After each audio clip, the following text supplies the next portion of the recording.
Welcome to a special series of the Reimagine podcasts. These podcasts were created in partnership between the Nassau Reimagine, Nassau Financial Group, and the Barney School of Business at the University of Hartford. In the next few weeks, we will explore the frontiers of risk and innovation. Join the Reimagine team, Barney's faculty and students, and leading thinkers in the sector to explore how technology, science, and entrepreneurship will shape risk management in the future. In today's episode, we will discuss the emergence of ESG, which represents environmental, social, and governance investment and operating strategies.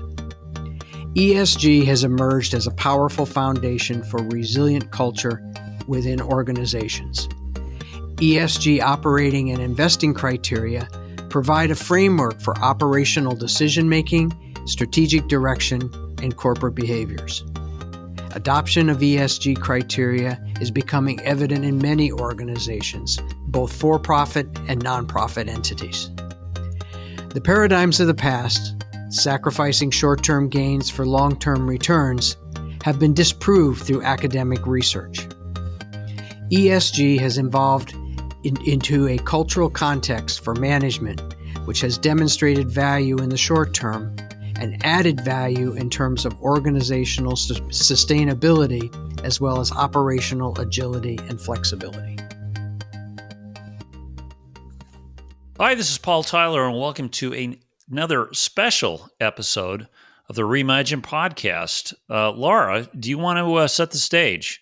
Sure. So we are excited here today to have quite a few experts in the field of ESG. And again, this is part of a special partnership podcast series we have with the Barney School of Business. So our conversation today is going to bring us through a lot of the whys, the hows, and kind of getting to the heart of what is it and why is it important to us? So to help set that stage, we have with us on the podcast episode today, John Thompson, Assistant Dean, Career Ready Programs at UHart, the Barney School of Business.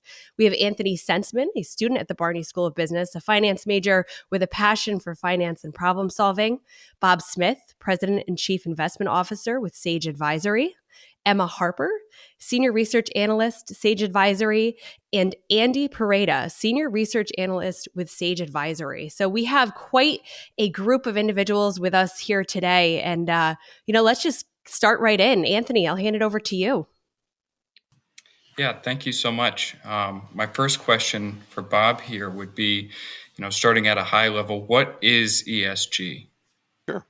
Thank you, Anthony, and good day to everybody. That's a question that has many different meanings for people. If you look under the umbrella of responsible investing, you'll hear terms like sustainable, ethical, green, ESG, social impact, socially responsible. It's a world of different terms, and the idea is, where does ESG kind of fit into this? What is ESG in the spectrum of all the things that we hear day to day? And so what I would like to do is I'll give you a way that we look at it, and then we can take it from there. But at its core, ESG investing is about influencing positive changes in society by being a better investor, by assessing a variety of factors that can have material financial impact on an entity's sustainability and its ability to generate long-term capital value for investors. So within ESG, what we're really looking at here are factors that are in the realm of environmental concerns, social concerns, corporate governance. These are all factors that will have impact on a company's overall performance over the long term.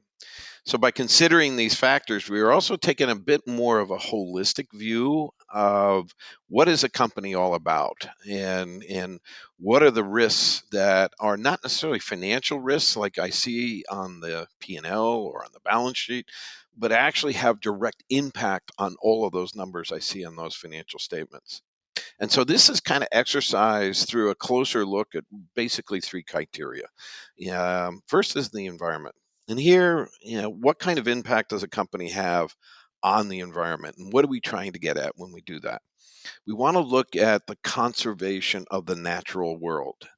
what's going on around us. And I often tell people, look, environmental analysis is something that we all feel, we all smell, we all see. It's a very tactile experience. And so it's very easy for us to get a very clear understanding of what environmental impact means, and who is creating that impact, beneficial or not beneficial. So we're looking at things like greenhouse gas emissions. We're looking at hazardous waste management. We look at water management, deforestation issues. We look at renewable energy programs, carbon intensity, and how is the company in terms of recycling its waste, and what waste management policies do they have? So there's a myriad of different issues under the environmental context that all of these have some bearing on the financial outcome. When we look at social, here again, we're looking at how a company improves its social impact, both within the company and also to the broader community. And so, really, what you're getting down to, the way I like to look at it, social means the soul of the company. How does it treat people, both internal to itself and external to itself? So we're going to look at things like supply chain management, employee training, fair labor practices, customer satisfaction, community involvement, data privacy and security, non-discrimination and sexual harassment policies. And then lastly, things like health and safety records, and how well that company is embracing the value of its human capital, not just its financial capital, and then also all the other stakeholders that make that company what it is today.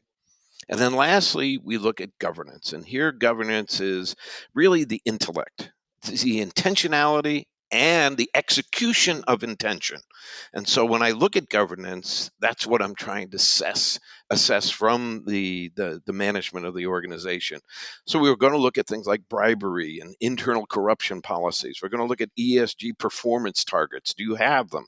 What is the diversity at the board level and also at the C-suite? What kind of board independence is there? Is it just a bunch of buddies running the company, or is there actual independence on the board to arrive at the decisions that really are going to benefit all stakeholders? What's the remuneration? What kind of pay policies do they have? What about political involvement? So there's a whole bunch of issues under governance, but the reality there is, and what you're trying to get at, is how well run is this company across a bunch of different considerations and metrics. So for a lot of people, including ourselves, ESG goes beyond kind of the three-letter, an acronym of ESG. And really what you're looking at is, how does this company serve all stakeholders that make it what it is today? Its workers, the communities it operates in, the customers it serves, the shareholders, and basically the environment in which it operates. So if I'm looking at ESG, that to me is really what the definition is. That's the heart of it. That's what we're trying to get to. Wow, thank you for that. You really opened things up for me there. That was a pretty intuitive response. A follow up that comes to mind is, how did we get here with ESG? I know it's been a long road and you've been at the forefront of that, so it'd be great to get your perspective on that. Sure. Now, that's a good question, Andrew, because a lot of people think this is something that just came about over the course of the last decade. The reality is, nothing could be further from the truth.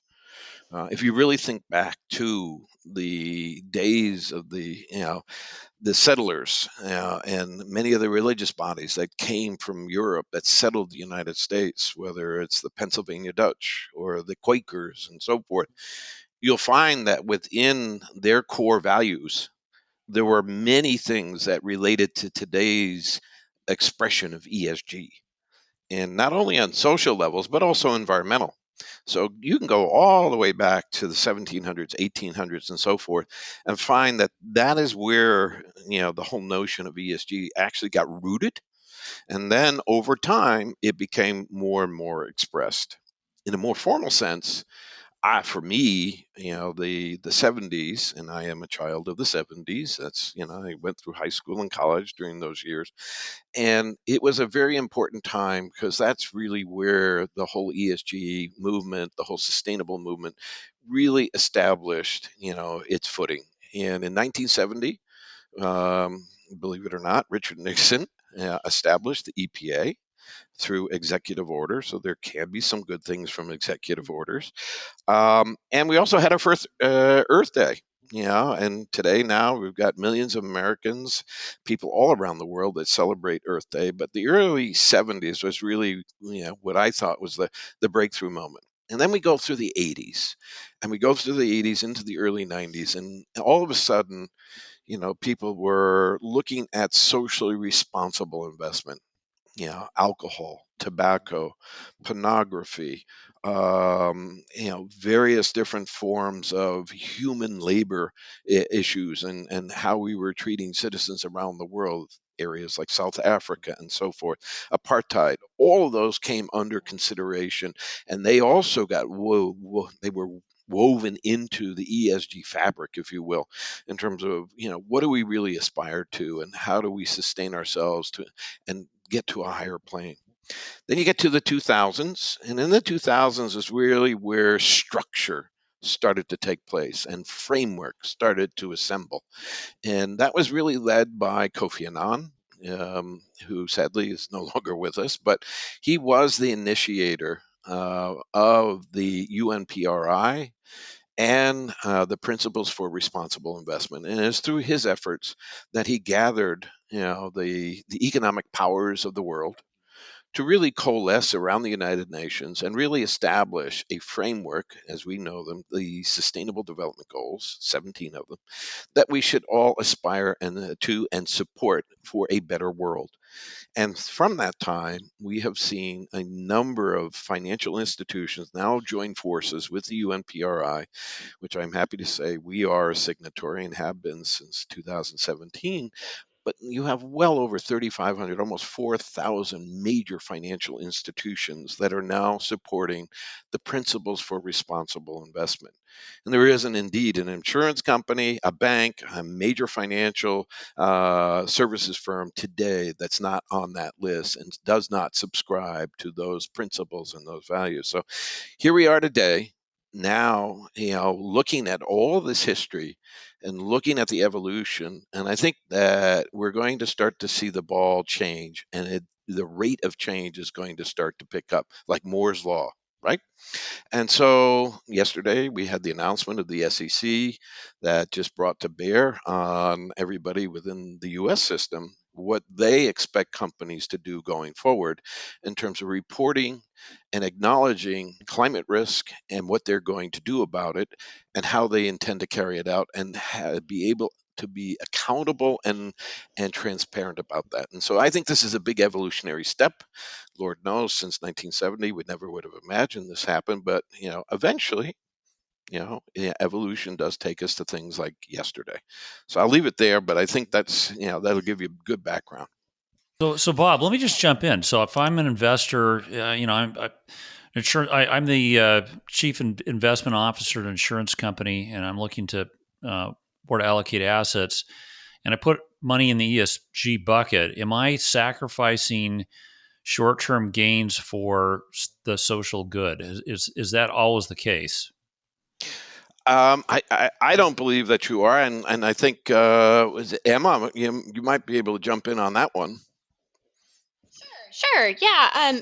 There's been numerous academic studies over the years that have looked at this exact question, right? Are you giving up performance? Are you giving up potential upside? Are the costs greater than what you're getting for ESG?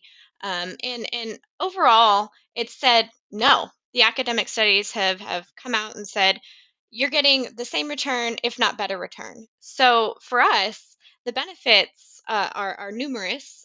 We have risk management downside protection. If you look at the period of volatility coming from the COVID-19 pandemic, you can clearly see that, ESG definitely outperformed, the traditional counterparts in a big way through that due to the superior risk management and downside protection that it can give you. And also, we're not just looking at it for that kind of downside protection. We're also looking at it for opportunity, looking at business models that are seeking to take advantage of trends, macroeconomic trends, market trends that are facing us uh, through risks that we're facing in the future, whether that be environmental, social, etc. So we're looking at companies that are both taking advantage of opportunities and looking at risks and understanding, how to handle those risks more sustainably. So no, long-winded answer to that is, we see that you're going to get, same return, if not better return, from ESG investments. So taking the look at it, and we're talking about investments, and there's accountability, transparency. Can one say, as people kind of wade into this ESG pond or this ocean of ESG, if you will, is ESG a barometer of right and wrong? Or is it more so what we use, the metrics behind it, to make better informed decisions for either a company going forward? So is it something we can use as a barometer, or is it something that is not a barometer of good, bad, right, wrong, and more of a metrics platform that we can use to make better informed choices? I think that there is no right and wrong, and I think there is fact. Mm-hmm. We are pragmatic in our approach to ESG, as I think everybody should be, and we should be certainly science-based. But we also have to use some degree of logic, and we have to understand what human nature is all about. As I've said to John, is that the insurance in the insurance world is truly just a reflection of our environment and a reflection of our society and the challenges before it. It is the mirror, that reflects all of those concerns. And so, if I looked at it from just purely a climate risk and how it may affect, let's say, just life and health companies and property casualty, you got to consider some of these things. And to the extent that everybody seems to these days admit there's some change in the climate that's going on. The causality we can debate, but it is indeed happening. So climate warming favors the spread of disease. Let's accept that. The second thing is that extreme weather events create conditions that are conducive to disease outbreaks. Okay. So now let's take it further. It's like climate change and infectious disease threatens ecosystems. We know that. And that provides us with essential resources that constitute our life support systems. Okay. So follow me through on the logic. So some impacts of warming and greater weather volatility could occur suddenly and then become more widespread. Look at what just happened over the last few weeks here going through the Midwest and the terrible storms that we've all undergone. You look at it from the perspective of, let's say coastal human communities, coral reefs. Look at the forests that, we are eliminating every single day, whether it's in the rainforest in Brazil, Indonesia, palm oil harvesting, or here just in the US. All of these things contribute to a less stable environment for the climate. And that instability creates an instability in terms of the general public health in many respects, and it impacts public safety. It impacts kind of our security, also from a national security standpoint. So I think the bottom line in all of this is that let's just stop looking at it from just the investment side. Let's look at it from the liability side of the equation. And we understand that climate change will affect the health of humans as well as the ecosystems and the species upon which they depend. It's happening. I've seen it. I've been to the Arctic. I've been to the Antarctic. I've seen it. I believe it. And these impacts are going to have definite economic consequences for anyone that wants to underwrite that risk, namely the insurance industry. And so, if there is any agent for change in terms of the economic landscape, in terms of addressing climate risk appropriately, it's the insurance industry, bar none. Because, as I've said, there is nothing you can do that's important in life without insurance supporting it. And therefore, insurance sets the rules for human behavior at a given price. Therefore, climate risk, in our opinion, is something that needs to be addressed by the insurance underwriting world, whether you're on the life side or whether you're on the PC side. And I think that's the power that insurance has. It isn't necessarily recognizing it in that sense, but that's how we see it. I hope that's a good answer for you. Yeah, well, let's just let's double click on that a little bit in the risks. I mean, there's some obvious risks. John, I want to hear from you. We've obvious risks. My house is on the coastal plain. if I leave it like this, it's going to go wash away in 2 years. Now, the flip side, Bob, like you mentioned, most Americans, that house represents probably your second, if not largest, asset in retirement that could be washed away. So you've got a social risk. What are the other obvious, or I should say, less than obvious risks, John, that you think the insurance companies could, or the insurance industry could help address? Well, to me, it's interesting because you kind of immediately go to, we all do. We kind of go to sort of the property casualty side of that insurance discussion, and you go there because that's the thing that's in the forefront of our minds. And maybe to your point, it's because that's where our largest assets are.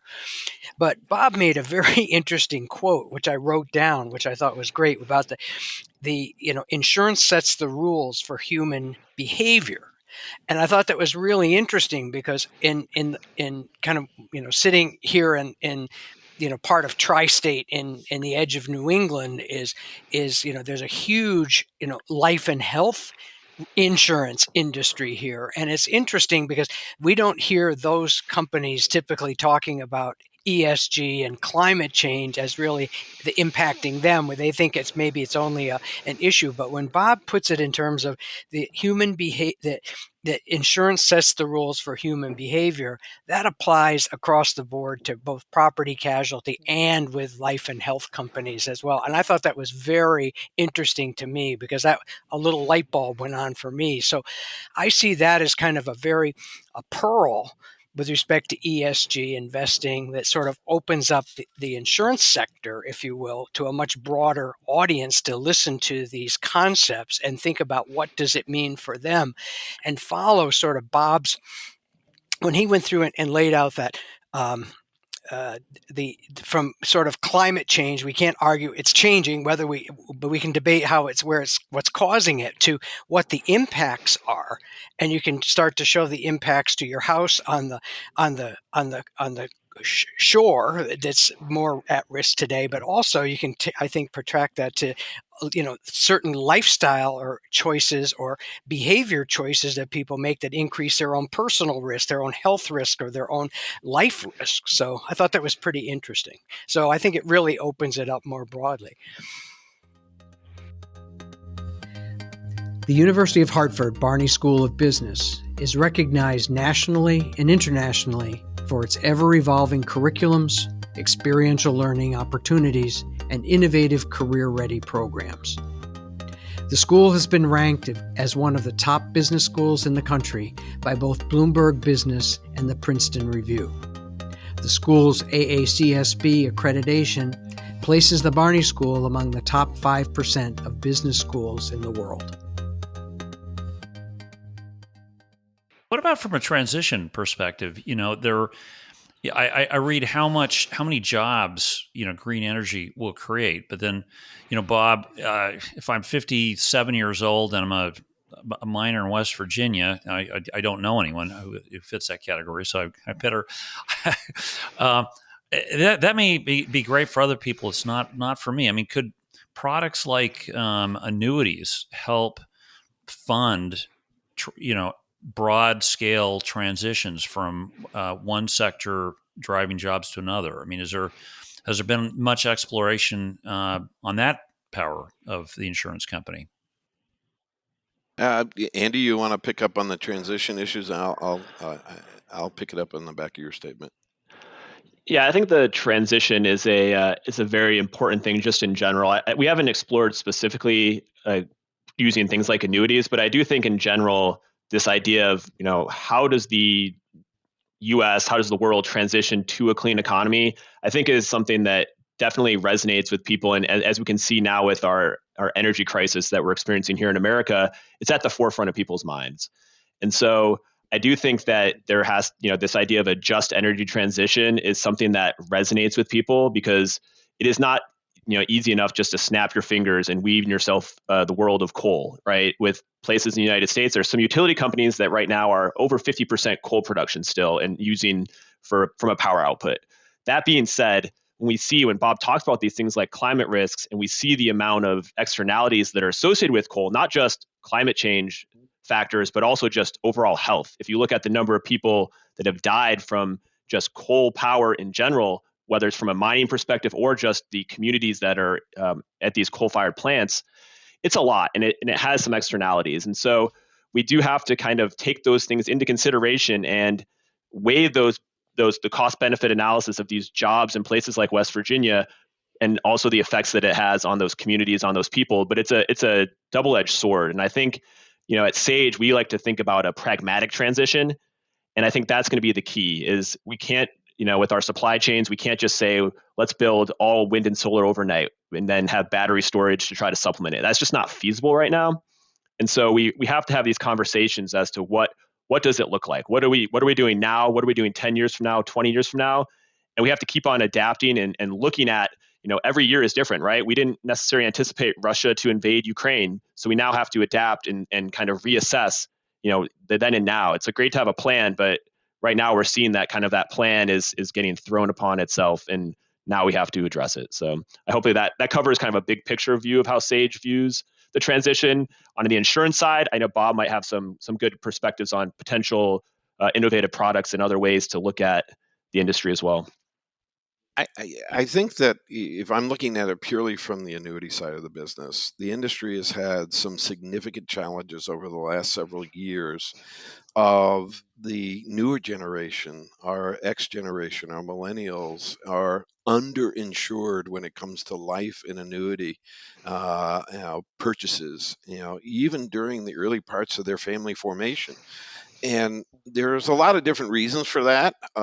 Maybe because, we have issues with regard to the means by which the industry distributes its product. You sit down and look at the life industry, it's the same old as it was back in 1955.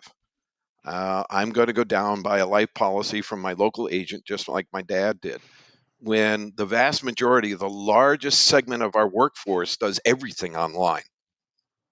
Nothing is done in a store anymore. And so that goes for annuity products and life products. And so this is where insurance tech, I think, is going to take us to another level inside the industry, and large underwriters have to wake up and get with the party. Second thing is that we are entering a phase that we have never seen in the history of the United States. It's what we would call the great decumulation. And for the last 5 decades, we've done only one thing, and the whole financial services industry has only promoted one thing: the accumulation of savings and wealth, because the baby boomers were it. Now the boomers are all going to decumulation. We have one of a slide that we have is 2 people, and this woman's jumping over this older man on the beach. She says, "Oh, I'm a teenager."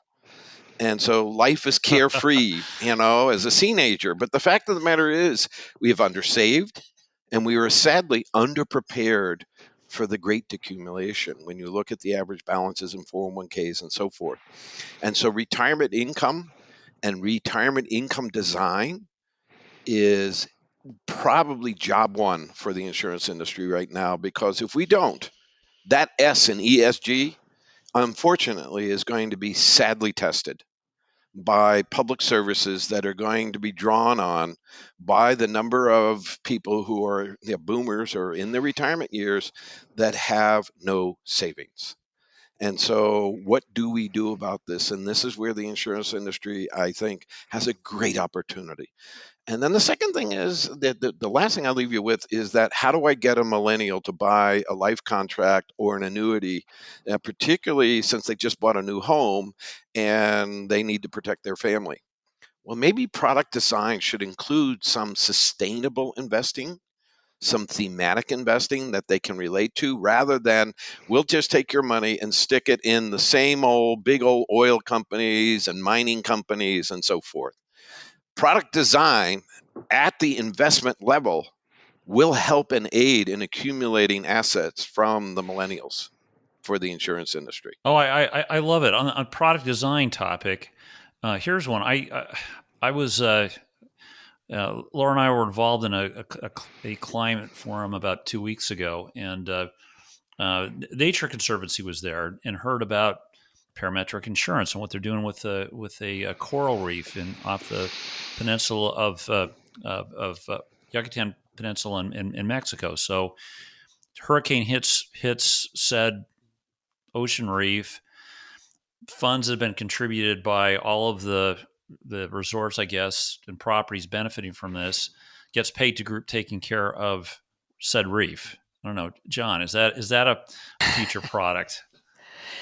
Well, I mean, clearly it is a future product in terms of I think in terms of the type of things that we're going to insure. It's not just building and contents and maybe business interruption. It's actually insuring those things that are necessary for us or me as an enterprise to actually continue to be able to do or continue to be able to pay for to keep my business going and make it sustainable. It's not just sort of that sort of precise pinpointed event that happened and the direct damage at the time. It's basically how about my sustainability and my long-term projection as a company. That I think is starting to become subject of insurance. And some people might say that is sort of those intangible things or that you can't insure. Well, I think we have to really think again about things that we've been insuring, and we have to start to insure some of those intangibles that we haven't done before. So Exactly. I see that. I have a question for Emma. It just popped into my head listening to Andy talk and Bob talk about. You talked about sort of there is definite economic value associated by adopting ESG best practices, and you answered that question very well, Emma. About that, is there are you giving up short term, in for longer term? And you answered it very well.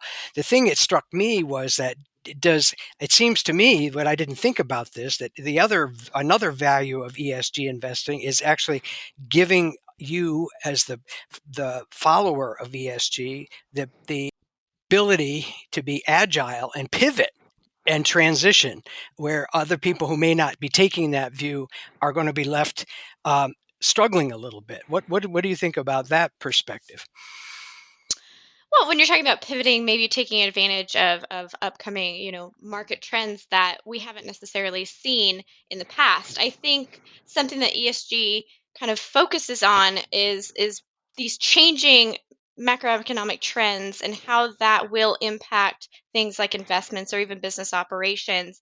And that looking kind of way of looking at things, right? That looking forward, understanding risks that are facing us that we've never faced in the past, I think allows ESG investing to be more agile because we are looking at risks. Let's talk climate change again. We're looking at risks that we haven't faced as a society in the past. And so, financial models in the past don't have these kind of risks built into them. But when you're ESG and you're an ESG investor, you're thinking about these things. You're thinking about these risks and how to take advantage of the opportunities and avoid the negative externalities out of them, right? So if you're looking toward the future and trying to take advantage of the opportunities, take advantage of maybe investing in companies that are, adopting climate mitigation strategies or adaptation strategies to how they're going to get around the changes that are already happening from climate change. You're taking advantages of those opportunities. Or if you're an insurance company, you're taking advantage of the fact that climate change is going to impact, if you're property casualty, it's going to impact properties, whether it be wildfire or flooding or anything of the nature, that's going to be impacting. So you want to be looking at companies, as an investor that are taking advantage of that. And so I think it allows you to be a little bit more aware of risks that are, coming, and allows you to be a little bit more agile and pivoting towards how you're going to handle those. I would pick up on that, John, also, and that was excellent points that Emma made. Having been at this for over 30 years, I will tell you that most financial analysis that is taught today in our business schools and in our basic finance and economic courses is really looking at the future through the rear view mirror. It's all based on what was, and somehow or another, it's going to find a cycle to repeat itself. Well, that's never going to be true. And if anything, ESG is the most forward looking risk analysis that we have at our disposal today to assess what are the known unknowns. Okay, because much of financial analysis is based on known knowns. And so we have to sit here as ESG analysts and say, what is the probability of this event occurring? And therefore, what would be the financial material impact potentially to the capital value of this organization? And we bring in all kinds of different science considerations to evaluate that, as well as psychology in terms of what is the human interaction. But I'll take it even one step further to be even more current about it. And one of the things that we're considering, we're kicking around ideas about a paper to be written, which something along the lines of, when bullets fly, does ESG die? And the current turmoil, the war, the invasion that we are seeing occur now in Central Europe tells you a lot about what we missed, even in our ESG analysis, when it comes to looking at sovereigns and how they interact with each other and what the potential impact is, the fallout that will occur that has the potential of an ESG disaster, the likes of which we can't even think about.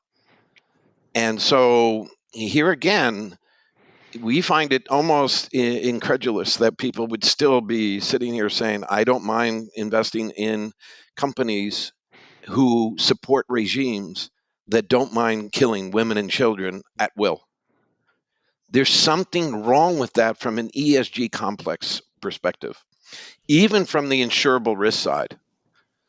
And so intentionality is a very important aspect of governance at the corporate level, but it is on the sovereign level as well. And so authoritarian regimes are probably never going to make it, and certainly for Sage, into the ESG landscape. Although for some it does. And I think there's a large part of Wall Street today that unfortunately suffers from this duality. And if there's anything that I would say that's moral about ESG, this is the area that I think it really is something to consider in terms of the ESG complex. When does inhumanity enter your framework for ESG risk analysis?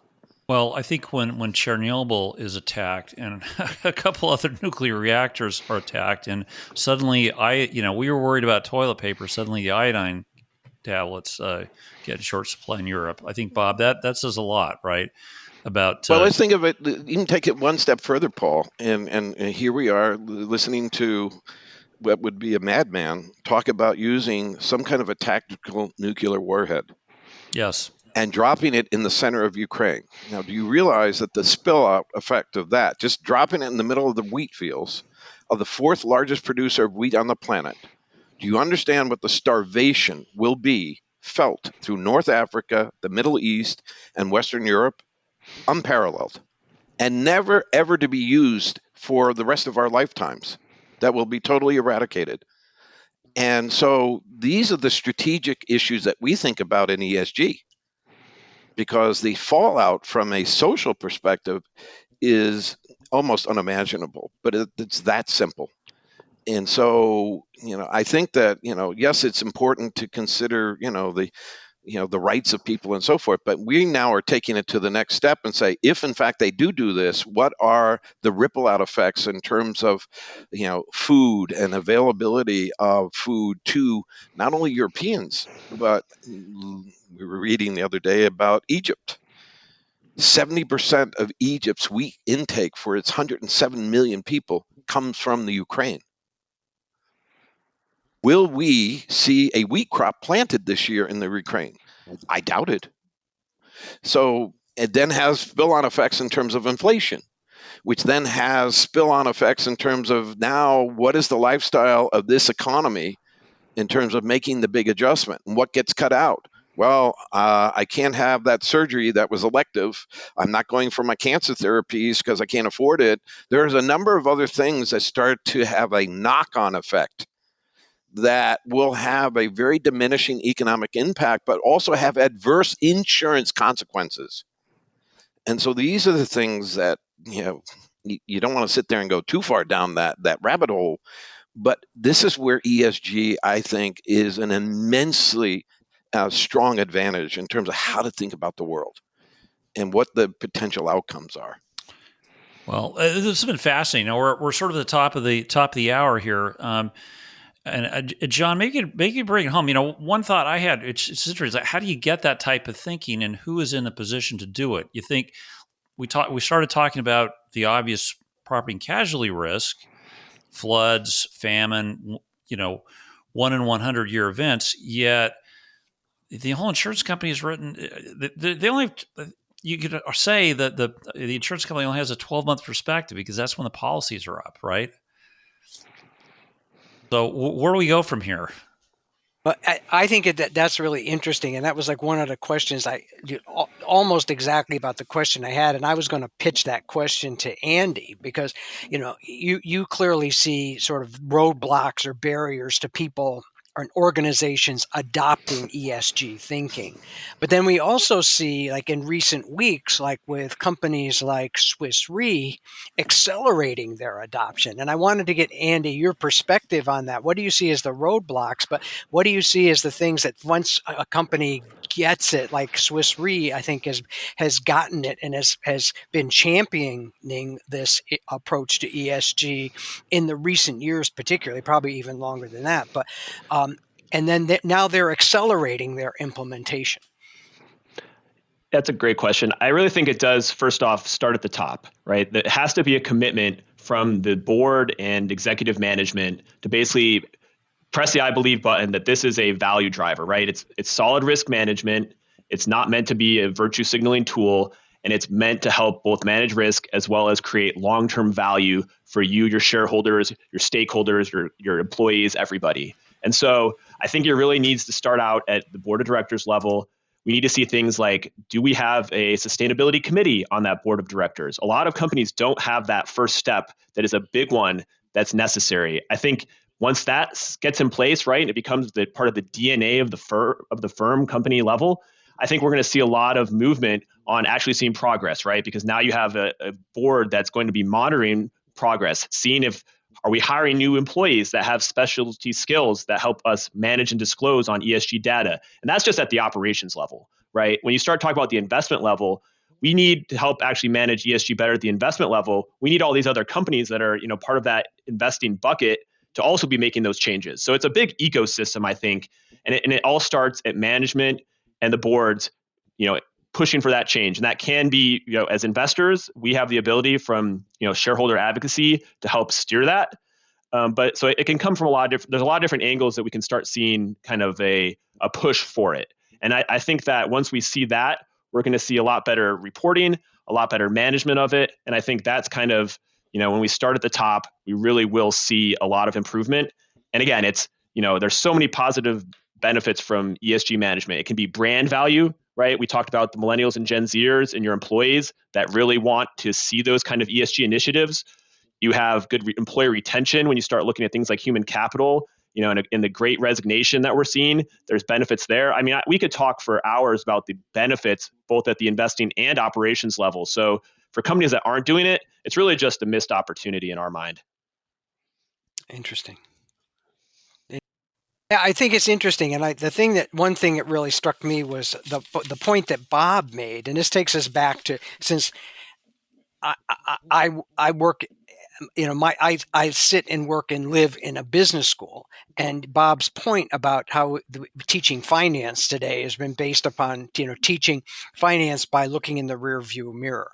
And having worked in the actual insurance industry for a lot of years, I used to equate that with the actuarial science. That was what actuaries did, was basically predict the future by looking in the rear view mirror. And now it's interestingly, because I think actuaries are coming around saying now they really need to be, business analytics. They need to be thinking about not only the past does have some input, but it isn't the total direction. You got to be forward thinking. And Bob's thing that really woke me up was sort of saying, wait a minute, how do we teach finance leaders of the future to think about not just, it's not just the same ratio analysis that we practiced for decades, if not longer than that, to determine financial creditworthiness or stability. It's actually also their ability as an organization to look forward and if when appropriate, being able to pivot and change in a very agile way. So, Yep, I would agree. I think the one thing I would point out to in terms of John's observation is that there are changes that are occurring beyond business school, and certainly the CFA Institute stands tall in that regard, and they very recently developed a ESG certification that every financial professional can now take. And both Andy and Emma have taken it, and they are now certified great. at the CFA level. I'd be curious to see what you both had to say about and what kind of encouragement you would give people to consider doing that certification. I think it's a great certification. I think it's points out all these kind of things that we're talking about in terms of how it's impacting financial models, how it's impacting how we look at the world of finance and investing, going forward, and how all these points about climate change and affecting all kinds of areas that you wouldn't necessarily think about. So I think it's a great certification to take, and I definitely would suggest investment professionals take a look at it. Yeah, I think from investment professionals as well as people in corporate jobs, and corporate finance, for example, I think there's a lot of misnomers on what ESG is. And that's kind of in our political landscape. We see a lot of people making assumptions on what they think ESG is. Yeah. I think the CFA lays out what kind of a broad understanding that ESG doesn't necessarily always mean the same thing to each person. And there are some differences in opinions, but there's some overarching themes of how to look at things. And you may not come to the same conclusion. Like Emma and I may look at the same ESG related data and come to separate conclusions. But we're both going through similar analytical processes to look at that. And so I think that helps people kind of understand that not everybody's going to agree, but the processes in developing this kind of movement going forward, there's a lot of work to be done, but there's a lot of good foundations in place already. I think that's a great point. So to wrap back to the earlier part of our conversation where we're talking about the soul, I'd love to ask our guests, what is your why? So in a few words, what is your why? Why do you have so much passion? I mean, Bob, your passion just pours through with the information you share. Let's start with you. Why do you wake up and do this every day? I suppose because I care about my grandchildren. I care about my children. I look at the beauty that exists in this world. I've been lucky to see all the things that it offers. I've lived all over the world. And, there's a lot more that we have in common with people than not. And the one common thing is let's protect what we have been given. And so at some point you have to sit up and say, I'm gonna try and change this. And that's really where it came from for me, because you want to leave this world having made a difference. And this is, as much as anything, this is the best way to do it, in my mind. Thank you. Andy, what is your why? I think with ESG in general, there's a lot of good as we're looking for outcomes. I think the idea is that financial outcomes are one part of an overall picture of just general outcomes for people, good health and well-being, whether it's having not being prone to the effects of climate change, having a long-term job. There's a lot of different things in society that we want as outcomes, and they tie into the financial outcome as well. I think that's the key point, is that if your life suffers, there are also negative externalities. And you may, I think that the idea that this kind of short-termism that sort of predominantly kind of is in our corporate America DNA and not a long-term outcome, like it's great maybe if I'm making a lot of money now, but if I'm, homeless on the streets 20 years from now, like I really didn't make a good financial decision. And that's what we're kind of seeing, is that with things like climate change, there are going to be negative externalities. We're seeing them now, but they may only get worse later on. But we also have to manage climate change with people's good health and well-being in terms of having a steady job. We can't just, focus so much on climate change that we ignore a productive economy, because there'll be negative outcomes there. And I think the cool part about ESG is that we get to kind of work and try to balance all those things, right? It's a delicate balance, and at Sage and in the investing world, we get to have our opinion on how to balance that. And I think that's the cool part, is trying to weigh the scales and really have the ability to try to manage all of it together. Emma, how about yourself? Those are both great answers, and I definitely relate to a lot of what Bob and Andy just said. But I would say there's a couple of reasons. One, this landscape of ESG, sustainable investing, is ever changing. It's evolving. It's, taking every day as a new day and discovering new externalities, whether positive or negative, out of these kind of, factors that we look at. And so it's an exciting place to be in terms of it's a growing and evolving space of investing. It's a growing and evolving space of, the investing world. And so it's an exciting space to be in from that perspective. I also love the interconnectedness of it. I like that it's a holistic picture of, investments in life. It blends everything together. I think we talked about that a lot today, about how all of these factors are interconnected, whether you're looking at it from, an insurance company perspective or looking at it from just a human perspective. I think the interconnectedness of this information and the ability to look at it, not just from the investing side, but the holistic side is really interesting to me as well. It's fantastic. And Anthony, I'm curious from your perspective, being, a current student and listening to this conversation and having your own personal interest, what is your why? What fuels your engagement with ESG? Well, for me, I feel that, where we sit in time now, we have a great responsibility as stewards for the current and future generation. We currently sit in history's most advanced economy with our most sophisticated investors yet. And there's no reason why we can't move the needle forward in the way that we do things. So that's it for me. I think we should be doing everything that we can in order to keep becoming more sophisticated and getting those positive externalities for society. It no longer needs to be a me game. We can do it for we now, I think.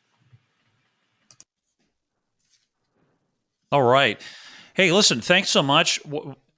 Absolutely critically important topic, John. So, Laura, Anthony, Emma, Andrew, Bob, thanks so much. And for our listeners, join us again next week,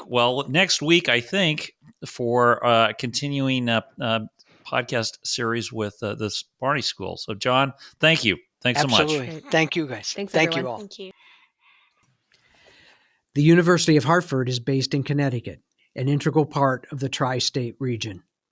The University of Hartford's Barney School of Business is recognized nationally and internationally for its ever-evolving curriculums, experiential learning opportunities, and innovative career-ready programs.